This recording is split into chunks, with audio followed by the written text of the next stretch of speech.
இருக்கு, கூடும் நேரம் வழி இருக்கு. இருக்கிற நாள இருவரும் சேர்ந்து இணை பிரியாம கழிச்சிட வேணும்.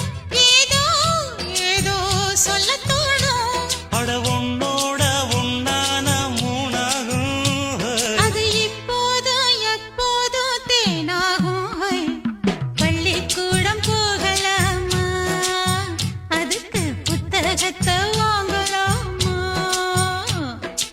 எல்லோருக்கும் நல்ல பாடம் சொல்லாம